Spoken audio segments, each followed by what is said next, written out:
बहू रहती थी जो कि बहुत ही झगड़ा करती रहती थी।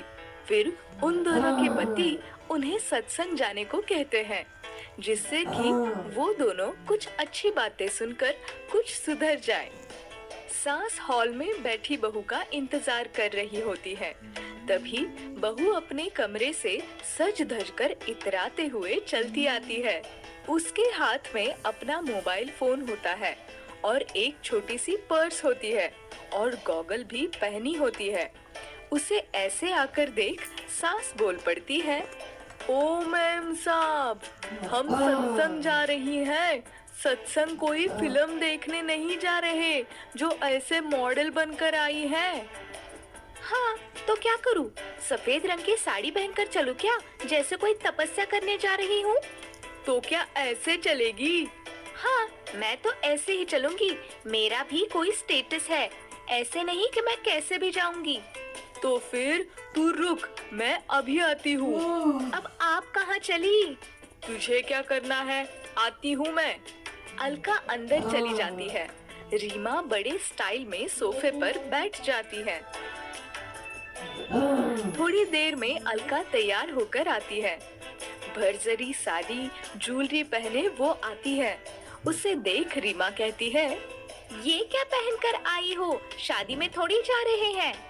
अगर तेरा ये स्टेटस है तो मेरा स्टेटस तो तुझसे बढ़कर ही होगा ना। चल, अब बातों में टाइम मत वेस्ट कर। मेरा क्या जाता है, चलो। दोनों मिलकर एक घर की तरफ जाती है, जहाँ बड़े से हॉल में सत्संग चालू होता है। ये दोनों चुपचाप से आकर पीछे बैठ जाती है, जहाँ सब लोग बिल्कुल सादे कपड़ों में बैठे होते हैं और शांति से आंखें बंद किए हुए बाबा जी का प्रवचन सुन रहे होते हैं। वो बाबा कह रहे होते हैं, भक्तों, जिंदगी में कपड़ा, बाहर घूमना फिरना, अच्छा मोबाइल का इस्तेमाल करना, यह हर किसी को पसंद होता है, पर यह सब मोह माया है। इससे हमेशा दूर रहना चाहिए। तभी उसके ये बात सुनकर रीमा उठती है और कहती है, अरे, ये सबसे दूर रहेंगे तो हम जिंदा कैसे रहेंगे? और मोबाइल, उससे तो दूर रह ही नहीं सकते। सारी सहेलियां व्हाट्सएप पर और इंस्टा पर स्टेटस डालेगी और फिर हम उन्हें अपना स्टेटस कब दिखाएंगे? बेटी, ये सब क्या बोल रही हो? और तुम ये कैसे कपड़े पहनी आई हो? यह सत्संग है, यहाँ हमेशा सादे कपड़ों में आना होता है। तो अब क्या मैं इस सत्संग के खातिर मैं नए कपड़े सिला दूं? उसका खर्चा कौन करेगा? और मैंने वैसे कपड़े पहन ले तो मेरा स्टेटस का क्या होगा? आप इसकी कुछ बात मत सुनना बाबा, इसका तो कोई पूछता तो है नहीं और स्टेटस स्टेटस कर रही है। आप कौन हो? इसकी सास। तो बहन जी, आप यहाँ किस लिए आई हैं? यहाँ क्या होता है बाबा? यहाँ सत्संग होता है।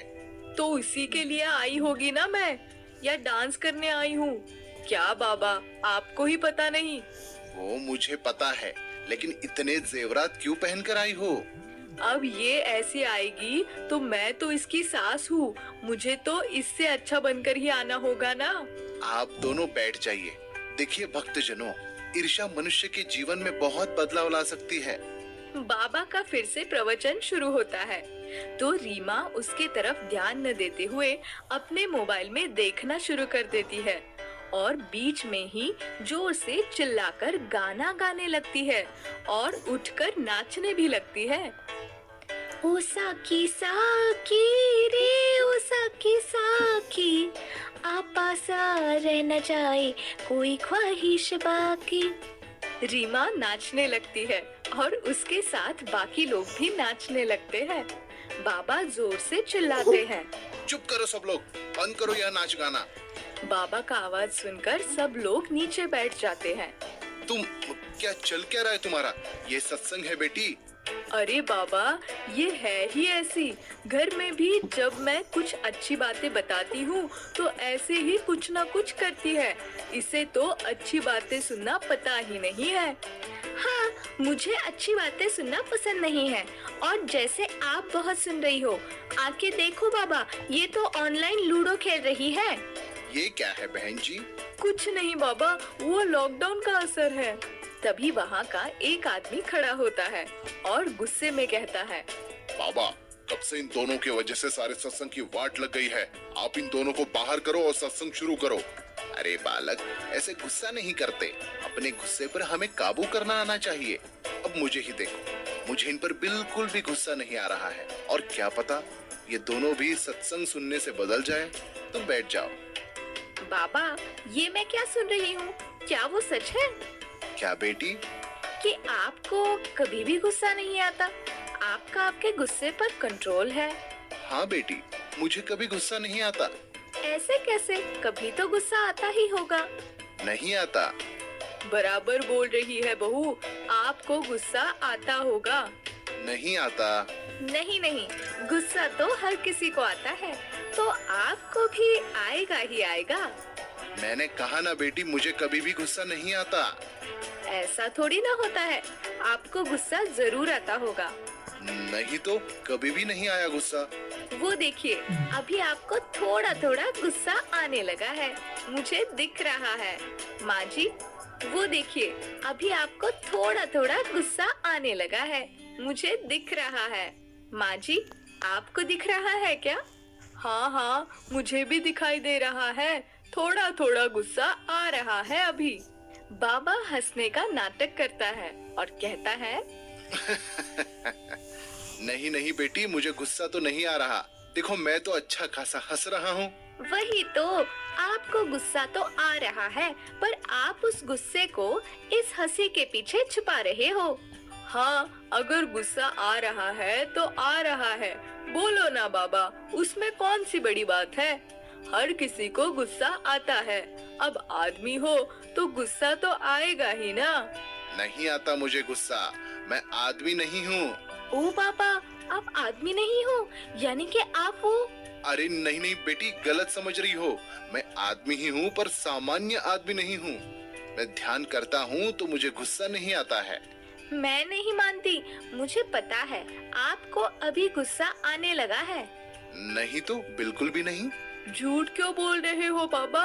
अब आ रहा है गुस्सा तो आ रहा है, बोलो ना। फिर अब बाबा अपने हाथ पर हाथ को मारते हैं और जोर से गुस्से में कहते हैं, मैंने कहा ना, मुझे गुस्सा नहीं आता। नहीं आ रहा है मुझे गुस्सा। बार बार गुस्सा आ रहा है, गुस्सा आ रहा है कहकर मुझे गुस्सा मत दिलाओ तुम दोनों। अच्छा अच्छा, ठीक है बाबा, अब हम कुछ नहीं कहेंगे, बस आप गुस्सा मत होना। तुम चुप करो। और अब बाबा अपने सर को पकड़कर बैठ जाते हैं। वैसे रीमा और अलका उसके पास चली जाती है। रीमा उससे कहती है, क्या हुआ बाबा? कुछ नहीं बेटी, थोड़ा सर दर्द करने लगा है। पता है बाबा, मेरा भी सर दर्द तब होता है। कब? जब ये रीमा मेरी बात नहीं सुनती, फिर मुझे गुस्सा आता है और मैं गुस्सा कर लेती हूँ ना इस पर, तो मेरा सर दर्द होने लगता है। ओ, यानी माँ जी, बाबा को भी गुस्सा आया है और उसके वजह से इनका सर दर्द कर रहा है। बाबा उन दोनों की तरफ देखता है और गुस्से में उठता है और उनसे जोर से कहता है, निकलो यहाँ से अभी के अभी, नहीं तो मुझे सच में बहुत गुस्सा आएगा। निकलो। बाबा का ये गुस्सेल रूप देख अलका और रीमा वहाँ से भाग निकलती है।